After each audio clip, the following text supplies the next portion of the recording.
The crime of Dr. Edward Green.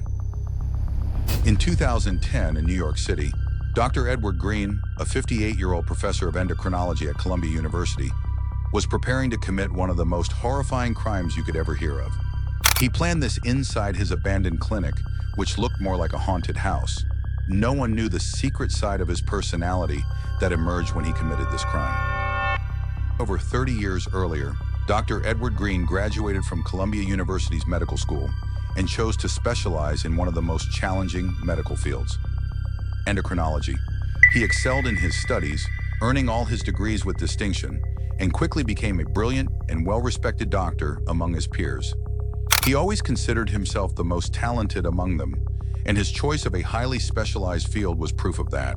For the years, he built a stellar reputation, not only in New York, but across various states in the US, amassing a significant fortune. He first opened a clinic in Manhattan, followed by 2 more in Brooklyn and Queens. On the surface, it appeared that his life revolved solely around his medical practice and teaching students at the university. His schedule was so packed that many wondered when he even found time to sleep. However, his true passion was not just medicine. He had a deep interest in business, and over the years, he built a secret network of illegal trade activities. Despite having numerous assistants, the closest person to him was Mark Wilson, his personal nurse and right-hand man. Mark had been working with him since his early career at the university hospital. He was more than just an assistant. He was Dr. Green's most trusted confidant, fully aware of his under-the-table dealings. Mark never cared whether these businesses were legal or not. He was only concerned about making money. The dirty business. Over time, Mark Wilson became the front man for many of these illegal ventures. He was involved in currency trading, selling expired medications, and distributing faulty medical equipment, all while maintaining absolute secrecy. Dr. Edward Green had no problem investing in any kind of business, regardless of its ethics, as long as it generated profit. One of the nurses on his team, Lisa Collins, caught his attention. She lived an extravagant lifestyle that didn't match her salary. She wore expensive clothes and flashy jewelry. Out of curiosity, he asked her how she could afford such luxuries, and she revealed that her husband, Robert Miller, was an electronics trader. Robert had deep industry knowledge and strong market connections, allowing him to make significant profits. Dr. Green felt an instant connection with Robert. Both were businessmen who only cared about financial gain, no matter the cost. The deadly deal. Robert Miller, a 48-year-old electronics dealer, had been in the business for years. His specialty was buying defective electronic devices at low prices and selling them at high prices without informing buyers about the hidden flaws.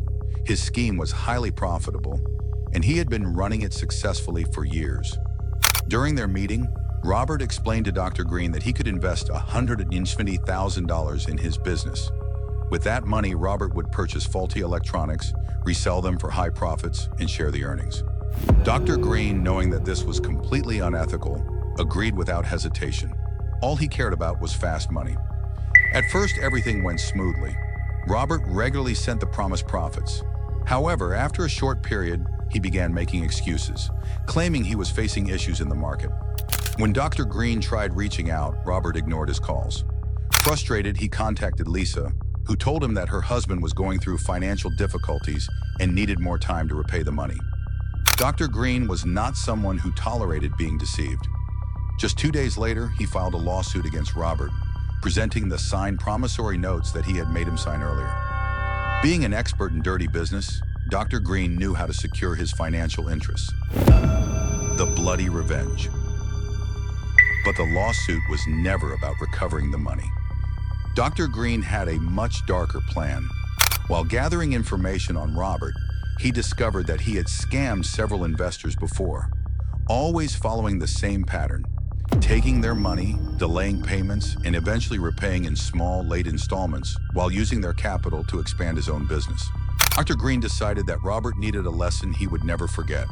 He first pretended to agree to the installment plan, then ordered Mark Wilson to call Robert and tell him that Dr. Green was waiting for him at the abandoned Manhattan clinic to collect the first payment. At 7 p.m., Robert arrived at the clinic. The place was dark, empty, and eerie. He knocked on the door multiple times before Mark Wilson let him in. Inside, Robert found a decayed operating room filled with outdated medical equipment and a large electric saw sitting in the corner. Dr. Green was seated at his desk. Robert took out the agreed first payment and handed it over. The doctor opened his drawer as if reaching for a receipt, but instead he pulled out a silenced pistol and fired 2 shots, one to the head and one to the chest. Robert died instantly. Dr. Green and Mark Wilson then lifted Robert's lifeless body onto the operating table. They used the electric saw to cut it into 6 pieces, burned the hands and feet to remove any fingerprints, and completely severed the head before placing it inside a tightly sealed bag. Dr. Green then took the bag outside and crushed the skull under his car wheels multiple times to ensure complete destruction. Afterward, they burned the remaining body parts, placed them in multiple plastic bags, and dumped them in the Hudson River. The fall 2 days later, Lisa Collins filed a missing person report for her husband, and his photo was circulated across hospitals and police stations. 4 days later, a sanitation worker in Brooklyn discovered plastic bags containing human remains and reported them to the authorities.